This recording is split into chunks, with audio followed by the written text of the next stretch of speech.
Hey there, good evening, and welcome here to the Prog Monster. My name is Murph. I am the host of this show, a show dedicated to progressive rock and other forms of rock music. So we're here with the second episode of Decade Apart.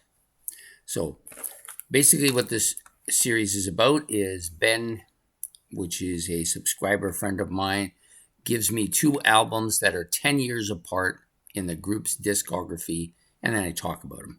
Pretty simple, right? So the band he's chosen today is Triumph. The two albums are Rock and Roll Machine, 1977, and Surveillance, 1987. You'll notice the Surveillance is still wrapped. I have listened to this album a number of times on the internet. I've put on my headphones and listened to it several times since he's given it to me. Plus, I'd listened to it before. I just have never owned the album. Not that I haven't wanted to, but every time I go there, I keep thinking, I'll get it next time. I'll get it next time. I was there on the weekend and said the same thing, and then he gave me this album, so I went there today and bought it. I wasn't able to get the other two albums that I wanted, but I got this one because I knew it was there. There's another one there that I want to get to. Eventually, I'll have all of the Triumph albums. They're one of the bands that basically I like all of their albums. There isn't really any bad ones, but just some I like more than others, that's all. So we'll start out by talking about the first one, their second album, actually. First album was released in 76. I think it was in 76. This one released in 77, also re-released internationally in 78, and that this copy is from that period of time. So anyways, let me see if you can get a good look at it. It's a decent cover. Their first couple of albums, decent covers. Then after that, the album covers are among the best in rock, I think. But for the beginning, not so bad, not so good. Not fantastic, let's put it that way. So this album, a little bit more raw. A raw album with lots of rockin' tunes. It's kind of poppy, hard rock, country rock type stuff, some bluesy stuff, and then of course some pretty heavy hard rock stuff too. So this album has a lot of good stuff on it. There isn't any track on here that I don't like. Probably the least favorite on here is 24 Hours a Day. Kind of a little bit unmemorable, but not a terrible. Maybe you might want to call it a filler. I wouldn't call it that, but some people might. So you've got, opens up with Takes Time, great tune. Very much a rocker type song. And you get the same thing with Rocky Mountain Way, which is their cover from Joe Walsh. This is their first kind of big hit. Very rocky, very hard rockish. Their version is much harder than Joe Walsh's version, in my opinion. Street Fighter and the Street Fighter Reprise, both good tracks, heavy. Blinding Light Show or Moonchild. I like this track a lot. It's not as heavy as some of the others, maybe a little proggy in some ways too. They weren't at this point a prog band of any notoriety. They did have a little bit of an influence here, but nothing serious. And then, of course, the big track on the album, for me anyways, Rock and Roll Machine. This is a heavy, hard rock song, maybe their heaviest at this point in their history.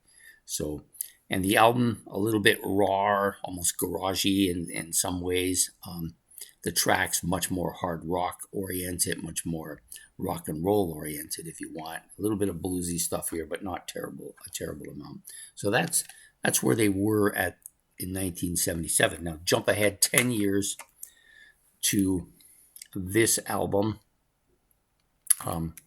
Surveillance. Now, I'm not as familiar with Surveillance as some of their stuff that came maybe a few years earlier. It's an album I've wanted to buy. Now I own it, so I'll get a lot of listening once I do my new albums purchased at the end of the month, and it'll go in and get its chance. This one produced by Tom Tumbo and Triumph, of course. Excellent album. The difference between this album and the first one is pretty substantial. So this is in some ways a lot heavier, but in some ways much more commercial sounding, much more refined if you prefer. The production is it's almost overproduced. I wouldn't say it overproduced, but compared to this album, it's a lot more overproduced. It's smoother. Just very kind of commercially sounding in a lot of ways. A lot of good tracks on here. Nothing really stands out for me because the album, I've maybe listened to it 5 or 6 times, so nothing has really come out. I guess Never Say Never is the one that I know the best. And you've got Some Long Time Gone. I like that tune. But this album has typical Triumph stuff from, say, the mid 80s through to this album. So we'll say Never Surrender. I can't think of the other album, the one that's in between the two of them. And, goes back to probably Allied Forces, where they start kind of diversifying.